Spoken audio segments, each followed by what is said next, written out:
안녕하세요. 오늘도 사연살롱을 찾아주셔서 감사합니다. 경기도에 살고 있는 40대 여성입니다. 저는 23세 결혼해서 20년 넘게 한 남자의 아내로 살다가 얼마 전에 이혼을 했어요. 살면서 힘든 고비가 한두 번이 아니었지만 그래도 이혼을 생각한 적은 단 한 번도 없었어요. 돈이야 없으면 어떠냐, 몸 건강히 열심히 살다 보면 언젠가 옛날 이야기하며 웃는 날이 오겠지. 이런 생각으로 눈앞이 캄캄한 상황에서도 서로를 의지하며 버텨왔거든요. 그 덕에 지금은 몇 번의 큰 고비도 잘 넘기고 조금 살만해졌죠. 그런데 하필 지금에 와서야 이혼을 결심하게 되었네요. 사람은 겪어봐야 안다고 하던데 20년 넘게 한 입을 덮고 부부로 살아왔는데도 이제서야 내 남편이 어떤 인간인지를 알게 되었거든요. 제가 멍청한 건지 남편이 잘 속이고 산 건지 잘 모르겠지만요. 저는 10살 무렵에 한꺼번에 부모님을 잃었어요. 저희 부모님이 금슬 좋은 부부라서 그랬는지 한날 한시에 하늘나라로 가버리셨거든요.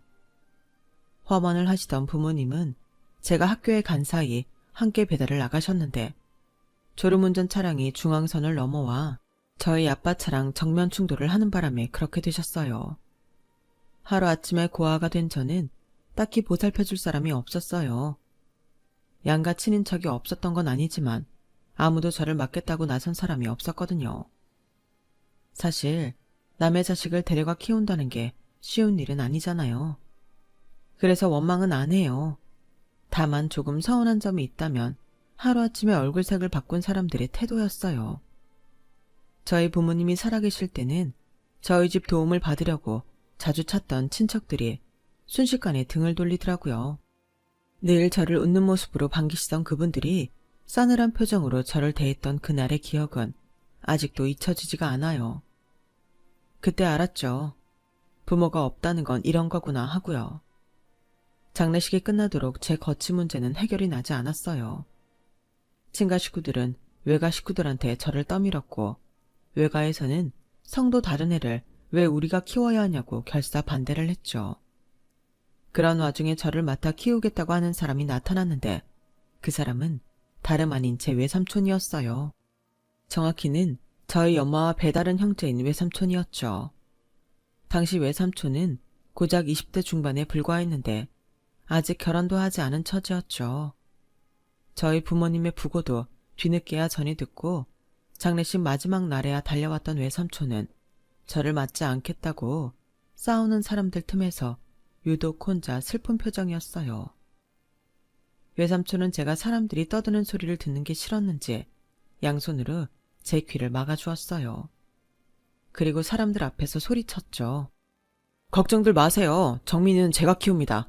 그러니까 애 앞에서 제발 쓸데없는 소리 좀 그만하시라고요. 삼촌은 저를 끌어안고는 장례식장을 빠져나왔어요.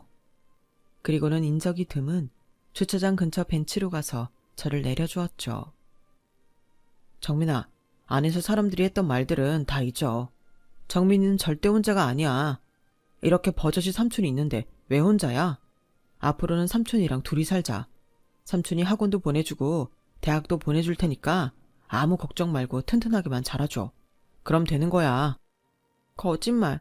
삼촌도 결혼하고 아이가 생기면 그땐 나 버릴 거잖아. 큰아빠가 그랬어. 내 자식 키우는 것도 힘든데 남의 자식까지 어떻게 키우냐고. 삼촌도 그럴 거잖아. 아니야. 삼촌은 결혼 같은 건 안 할 거야. 삼촌은 평생 정민이랑 살 거야. 못 믿겠어? 그럼 손도장이라도 찍어줄까? 삼촌은 제 새끼손가락에 고리를 걸어 흔들고는 엄지손가락으로 지문 도장까지 찍는 흉내를 냈어요. 자, 이제 됐지?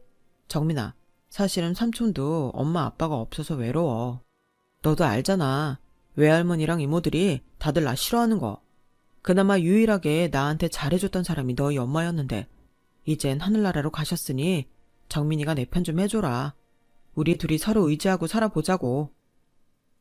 삼촌은 고작 10살밖에 안 된 조카 앞에서 눈높이를 맞추려 무릎까지 꿇고는 인자한 표정으로 말했어요. 삼촌의 그날 눈빛은 세상에서 가장 따스하고 슬픈 눈빛이었죠. 그렇게 저는 외삼촌과 함께 살게 되었어요.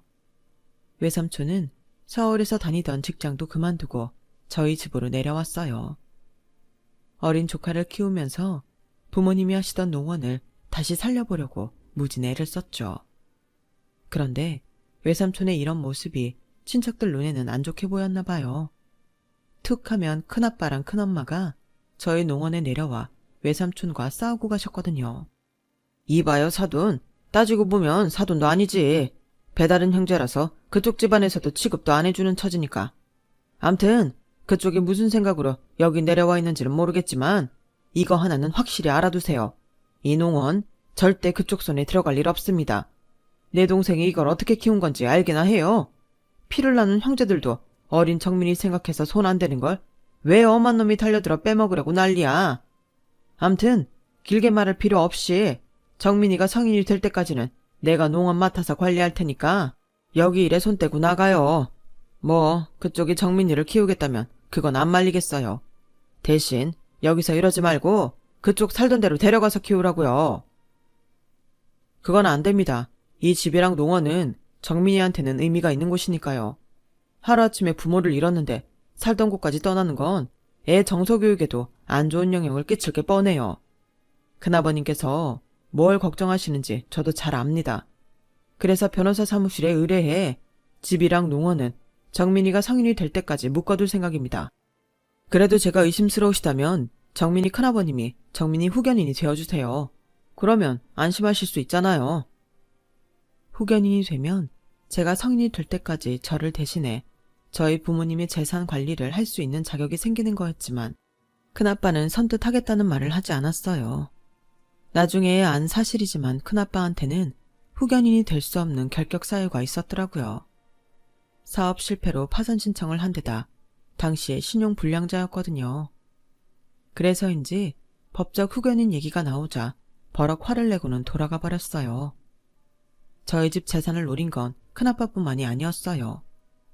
고모들도 달려들었고 심지어 외할머니와 이모까지 달려들었거든요. 외할머니는 저희 집에 찾아와 외삼촌한테 매질까지 했어요. 니깎게 뭐라고 내 딸 재산 뺏어먹으려고 여기서 기웃대는 거냐? 니 놈이 이런다고 집이랑 농원이 니 손에 들어갈 상 싶냐? 하는 꼴이 꼭 죽은 지혜미를 닮아서 남의 걸 탐할 줄이나 알지? 큰어머니, 저 그런 생각으로 여기에 와 있는 거 아니에요. 제발 믿어주세요. 됐다. 내가 네 검은 속을 모를 줄 아냐? 네 애비 죽고 집에서 쫓아냈다고 나랑 내 딸들한테 복수하려고 이러는 거 아니야? 하다 이젠 부모 잃은 조카 등까지 처먹으려고 그래.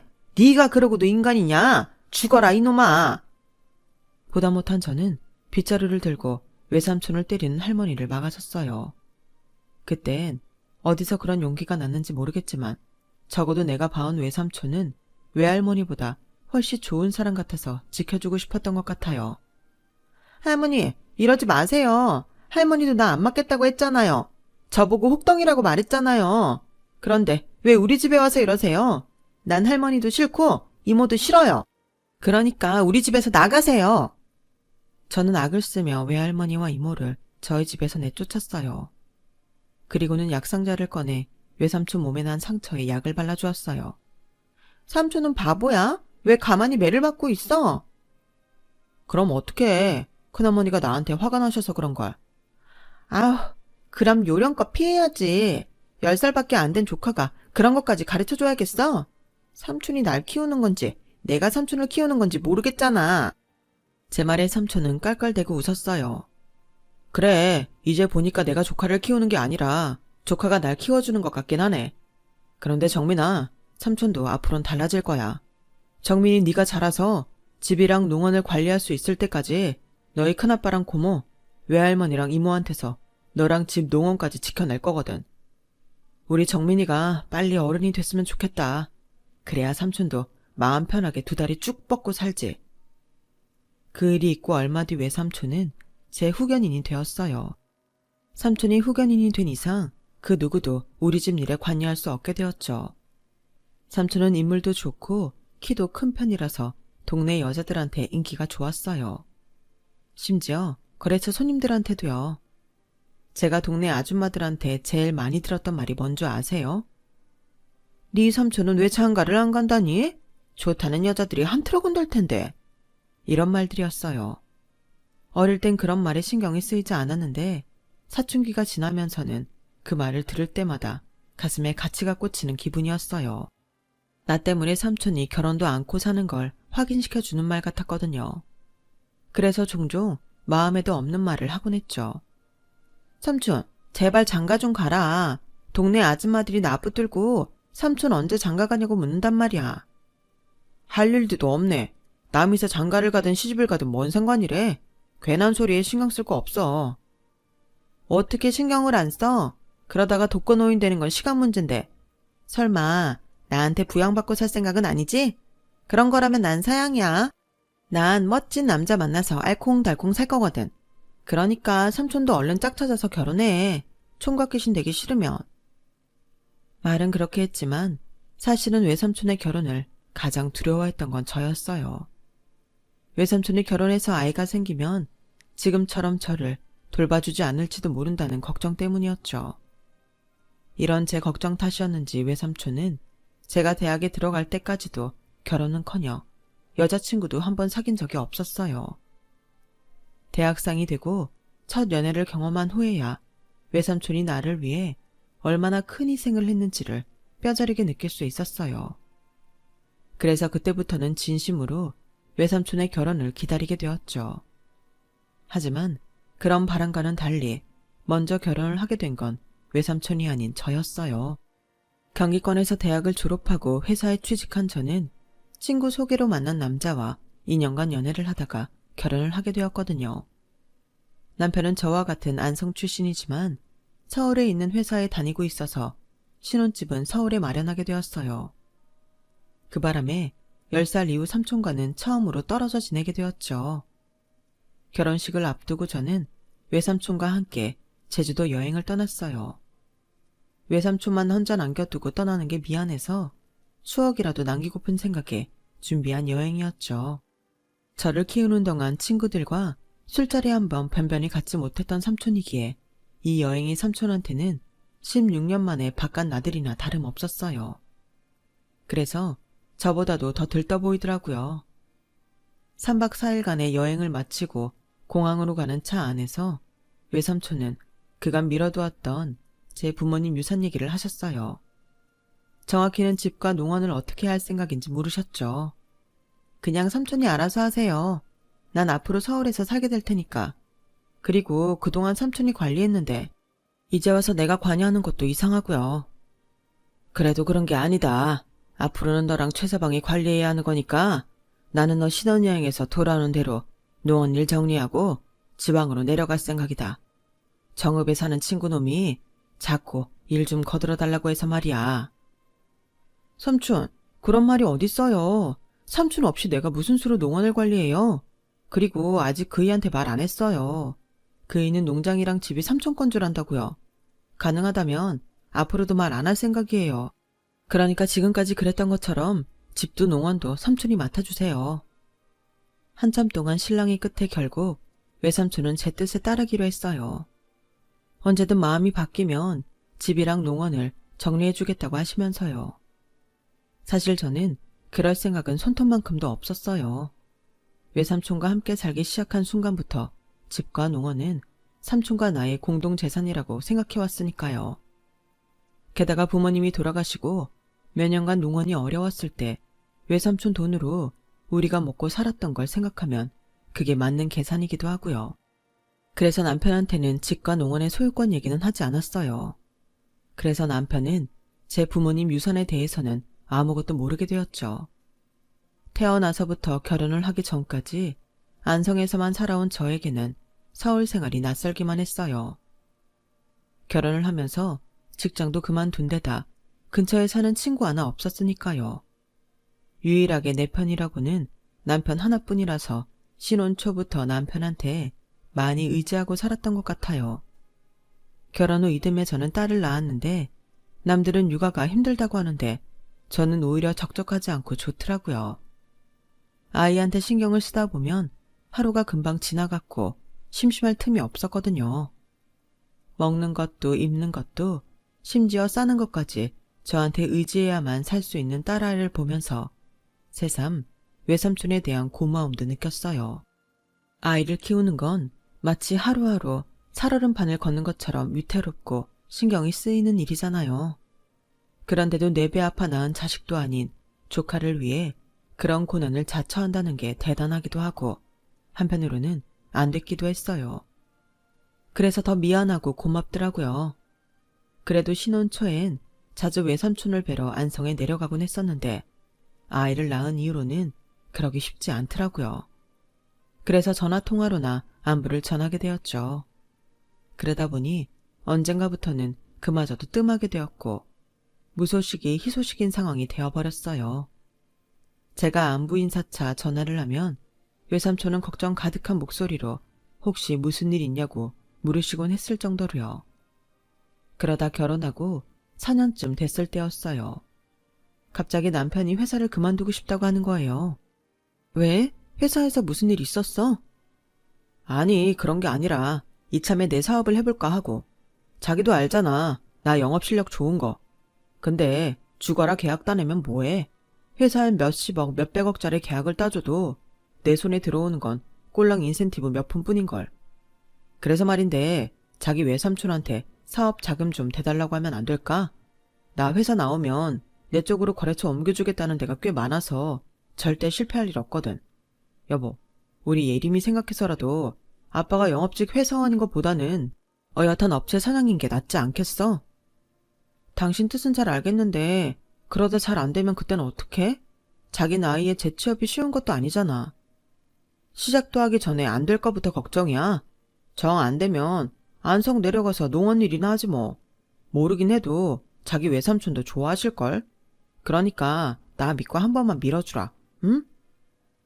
솔직히 썩 내키지는 않았어요. 안정적인 직장 나와서 앞날도 보장되지 않는 도박을 하겠다는데 왜 안 그렇겠어요? 게다가 애까지 있는 처지에 말이죠. 그래서 차일 피일 대답을 미루고 있었는데 하루는 시어머니께서 찾아오셨더라고요. 평소보다 사근사근하신 게 말 안 해도 무슨 얘기를 하러 오셨는지 알겠더라고요. 아니나 다를까 집에 오신 지 10분도 안 돼서 어머님이 제 남편 사업 얘기를 꺼내셨어요. 내가 능력이 되면 내 돈으로 밀어주고 싶지. 근데 너도 알다시피 우리가 그럴 형편이 되니? 니들 결혼 앞두고 궁합 보러 갔을 때 거기서도 그러더라. 우리 애가 사업을 하면 크게 될 사람이라고. 그런 걸 부모 잘못 만난 탓에 저러고 남의 회사에서 재주 섞이고 있으니 이게 말이 되는 일이니? 아가, 내가 너한테 부탁 좀 하마. 네 외삼촌한테 말해서 네 남편 사업자금 좀 대달라고 그래. 내 아들 혼자 좋으라고 이러는 거 아니잖니? 우리 애 돈 잘 벌면 너랑 예림이가 좋지 내가 좋니? 한동안 남편과 시어머니가 번갈아가며 나를 들들 볶는 바람에 결국 저는 외삼촌한테 이 얘기를 전했고 얼마 뒤 외삼촌은 제 통장으로 3억을 보내주셨어요. 저 결혼할 때도 신혼집 준비하는데 1억이나 보태주셨던 터라 너무 미안해서 미치겠더라고요. 하지만 저와는 달리 남편은 좀 실망한 표정이었어요. 3억으로는 좀 빠듯한데 자기 외삼촌이 보기보다 통이 좀 작은 사람인가 보다. 창업자금인데 3억은 좀 그렇지 않나? 구멍가게 차리는 것도 아닌데 말이야. 어머, 이 사람 말하는 것 좀 봐. 싫으면 내놔. 기껏 생각해서 도와줬더니 뭐? 3억이 적어? 진짜 배부른 소리 하고 있네. 생각을 해봐. 요즘 세상에 누가 담보 하나 없이 3억이나 빌려주겠어? 어림도 없지. 우리 삼촌이나 되니까 그 큰 돈을 아무 조건 없이 빌려준 거라고. 근데 자기 말이 좀 이상하다.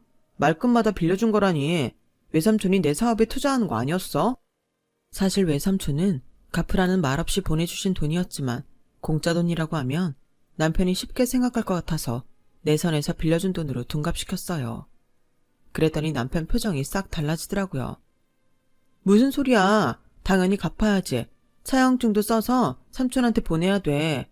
그럼 돈 3억이 네 집 개 이름인 줄 알았어? 아니, 당연히 갚아야지. 나도 갚으려고 생각했었어. 남편은 차용증을 쓰는 내내 떨떠름한 표정이었어요. 그 모습을 보니 거짓말을 하길 잘했다 싶더라고요. 공짜 돈이라고 쉽게 봤던 게 분명했으니까요. 하지만 이런 노력에도 불구하고 남편의 회사는 1년도 넘기지 못하고 꼬꾸라졌어요.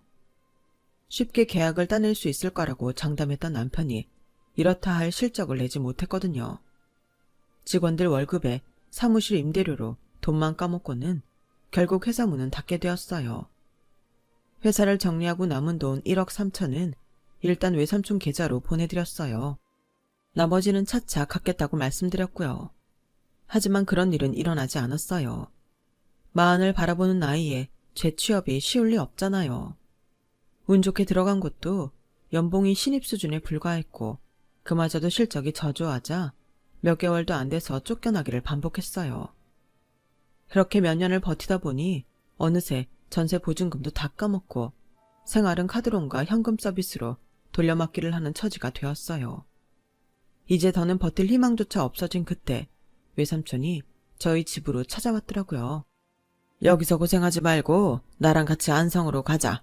가서 농원이라고 살면 너희 세 식구 입에 풀칠이야 못하겠니? 최서방, 기운 차리게. 자네가 이렇게 넋 놓고 있으면 어쩌나? 처자식을 생각해야지. 이제 조금 있으면 예림이도 학교에 들어갈 텐데 아빠라는 사람이 허구한 날 집에서 술독에 빠져있으면 어떡해? 일어나게 어서.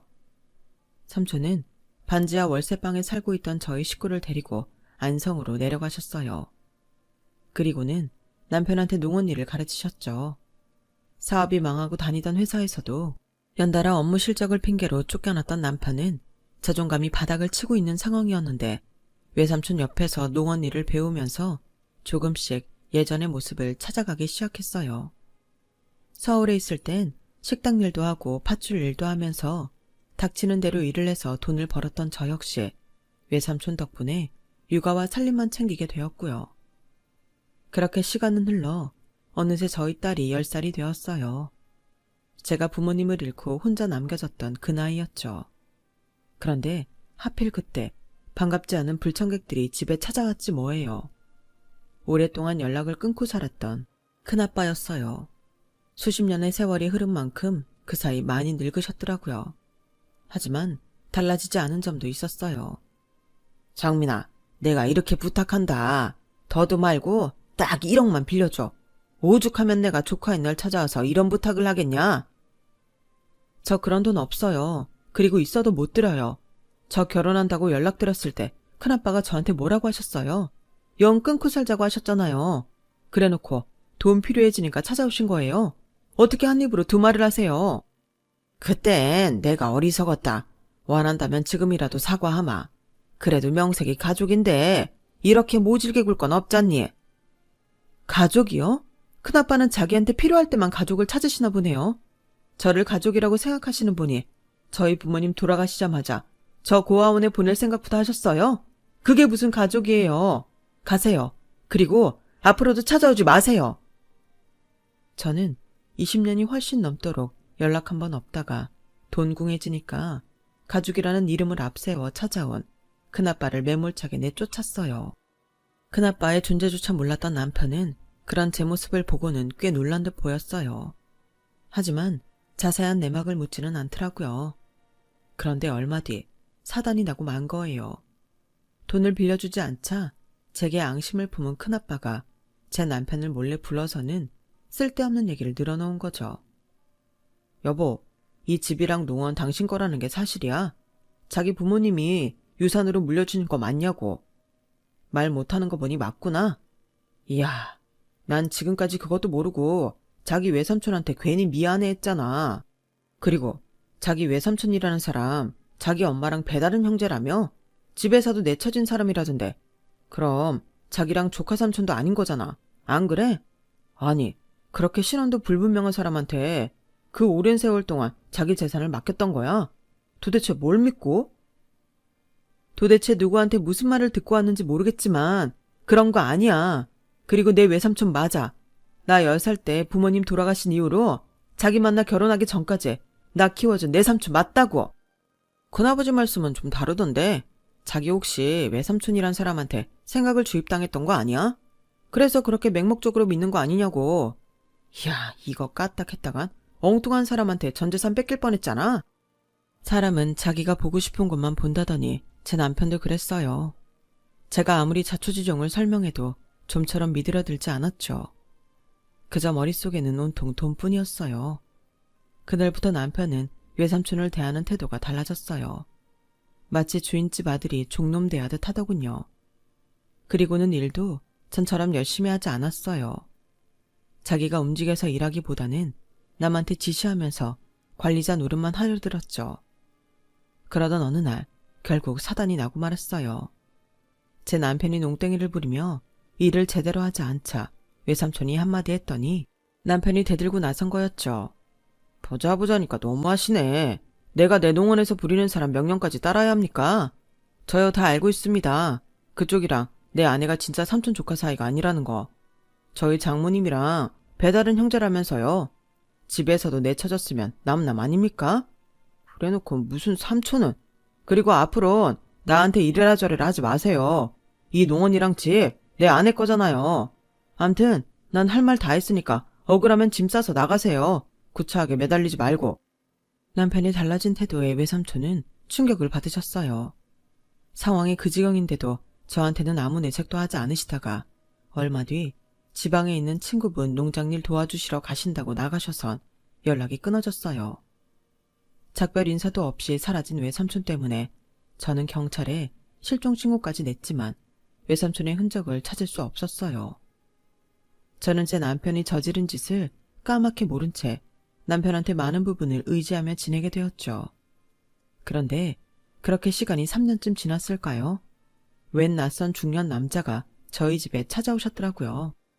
자신을 외삼촌의 오랜 지인이라고 밝힌 그분은 저희 외삼촌이 암이 재발해서 외딴 곳에서 홀로 투병 생활을 하고 있다고 알려주셨어요. 그리고는 삼촌이 계신 곳의 주소를 적어주고 가셨죠. 제가 남편한테 당장 가보자고 했더니 글쎄, 그럴 거 뭐 있어. 그렇게 죽는다면 그것도 그 사람 운명인 거야.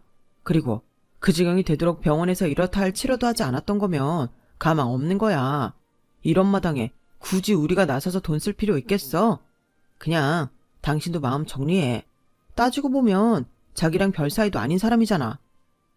그게 무슨 소리야? 나랑 별 사이가 아니라니. 에이, 나도 다 알아. 자기 큰아버지가 그러시는데 그 사람 장모님의 배다른 형제라며. 외조부 돌아가시고 집에서도 쫓겨나서 밖에서 살았다던데. 그럼 남이나 마찬가지지 무슨 삼촌은. 암튼 쓸데없는데 돈 쓸 생각하지 말고 자기 모른 척해. 그동안 자기 부모님 유산 관리한답시고 해먹은 돈도 꽤 될 테니까 미안한 마음 가질 거 없어. 그 순간 내 남편이 사람 같아 보이지 않았어요. 돈에 환장한 괴물 같더라고요. 그 사람? 당신한테는 고아인 날, 이날 이때까지 키워주고 보살펴준 우리 외삼촌이 그 사람이야? 사람 참 무섭다. 우리 삼촌 돈 받아가며 회사 차리고 회사 망한 뒤에는 굶어 죽을 판인 거 데려다 먹여주고 재워준 은인을 그깟 돈에 눈이 멀어서 그 사람이라고 하다니. 당신 내가 아는 내 남편 맞아? 어쩜 사람이 이래. 다른 사람은 몰라도 당신은 그러면 안 되지. 우리 삼촌한테 그렇게 은혜를 입었으면서 어떻게 이럴 수가 있냐고. 당신이 안 가겠다면 좋아. 나 혼자 갈게.